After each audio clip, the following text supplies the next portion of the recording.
And camera is rolling. I'm with Ernie, who owns this incredible car. Can you give us the history on this car? Yes, I think we're really fortunate to be here at Phillip Island because this car, the Old Yeller 2, was built in 1959, but it represents home-built specials, and specials just like Down Under and New Zealand and Australia.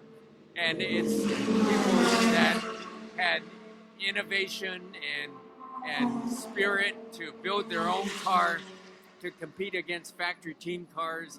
Here it was Australian Grand Prix. In America it was a sports car international Grand Prix. And so Max first started out with a hot rod. So this is basically a hot rod.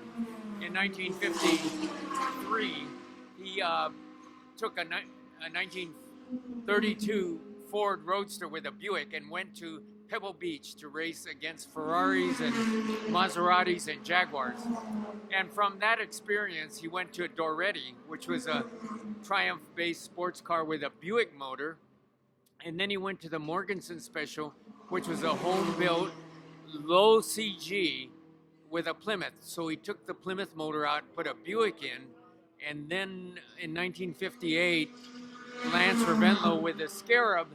Scarab is a very famous Chevy-powered home build, but just looked like a Ferrari. But in 1958 at Santa Barbara, Lance in the Scarab broke the record, existing record, and 4 months later, Max Balchowski with a Morganson Special, just a beat-up home built, he broke the record, and he was convinced that he can build his own car. So what he did, they drew chalk lines on the garage floor, and they took a milk carton, sat on it, and designed. Ken Miles was his mentor. So Ken Miles kind of gave him the clue on what works. And all the guys that had specials and built specials had all the tricks. And number one was a Morris Minor steering rack. Number two was a Morris Minor torsion bar. Number three was Buick aluminum fin drum brakes and a Jaguar transmission. So there was a formula to start with, and tube frame, chrome moly, and the Buick motor is the one thing that had the most torque. And not many people raced the Buick, but he knew that it had torque. And so he designed this car, and the one thing that people ask, my gosh, like in England, somebody said, this is lovely, but it's as mad as a box of frogs. And so what it is that he was very pragmatic. So the big problem with the Buick, and he wrote to Buick many times, and I have all the letters, that he said I could lead the race 3-4 laps and the motor starts to heat up. So they were working on it, and GM and Buick sent wood crates to Hollywood Motors, to Max, and it said stenciled, industrial use only. So I guess racing is industrial. But anyway, through that, he figured he'll get the biggest core for a radiator to go with a Buick. So it was a truck, Studebaker truck radiator that he put in the front, and then he put the nose around it. So it's a matter of pragmatic over style and design. And the other thing is, here's Dan Gurney and Carroll Shelby, but Dan Gurney over here with white wall tires, and everybody says, why do you have white wall tires? It's a tribute to Max, because in 1957 and 58, he was going to Gardner Reynolds, a company in LA that did recapping.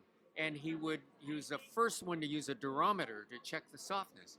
He was going soft, and the other guys were going hard tires like Continental and Dunlop. And so he would tell them, can you take the recap out of cure at 7 minutes before final cure time, and then 9 minutes. And he was trying everything to get the softest compound that would not throw off the recap. And so from that, everybody was using, like I said, hard, very hard compound. They're afraid of blowouts. And yet Max was going the other direction, and he found that GM with a station wagon they were recalling all the tires for the station wagon because it was too soft of a tire. So he had everybody, all his friends, collect every white wall before they recalled it and stored them. So every race he had a set of his own special soft racing tires, and everybody else just couldn't understand and thought he was a jokester. And he was, in the sense that he never owned a trailer, so they always drove to the big races, up to 125,000 people at Riverside. They would drive to the track, they would take off the muffler, put on a straight pipe, they would tape the headlights and get electrical tape, put a number 70, and go racing. And so that was his story. He wasn't not a jokester, he was pragmatic. He always said he likes to test his car on the way to the track. Okay. And then I think the highlight of specials here, you know, we saw in Australia the Cooper started coming, and America we saw the Cooper and the Brabham start coming, and so that was the demise of the special. But the high point, I think, was in 1960. In the fall of 1960, they had the biggest Los Angeles Times Grand Prix race at Riverside. So Bobby Drake was one of the first Birdcage Maserati drivers, and they took the Old Yeller to Riverside, put on the straight pipes, and every factory team was there. And Bill Krause, who is right here, he's the first Cobra driver for Carroll Shelby. He was in a Birdcage Maserati from the factory. He won the race with the Old Yeller and Bobby Drake right behind, and then the Maserati Birdcage sputtered out just at beyond the finish line, and Max's car with Bobby Drake almost won that big race. And so it showed the dominance of this car. And Dan Gurney here pictured, he broke the track record. And in 1960, July 30th, Carroll Shelby, he told Max, let's go to the biggest purse in America, then it's Road America. He says, we'll split the purse. So they took the car to Road America, and again, all the factory teams are there, including the Le Mans Birdcage Maserati with a long plexiglass windscreen was there. Every Porsche, every other car you can imagine. And the Scarab took the pole position, and the Old Yeller was in second place in the front. And it was a tribute to the specials that they dominated together. And so Carroll Shelby jumped out in front, and for half the race, he was leading by 51 seconds over everybody. And so I think people say, well, Carroll, where did you get the idea of a Cobra?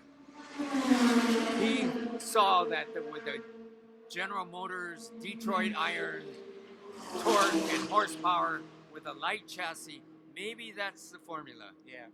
And Pete Brock, also famous Pete Brock, the designer of the Daytona, he worked for Max for a year and a half, and he met Carroll Shelby, and he went with Carroll Shelby, and he was the ultimate designer of the Daytona. So this has a lot of links and a lot of history, and we're happy to be here. Well, I don't think I've heard a car with so much history, particularly today. It's amazing, and that's a credit to you to have this car here today, and may there be many more meetings, and good luck for the race. Yes. Thank you very much, Ernie. Thank you. Before we go, turn around and show the camera what's on your back. There you go, people. Hollywood Motors, the original. Thank you. Thank you very much. There you go. Thank you.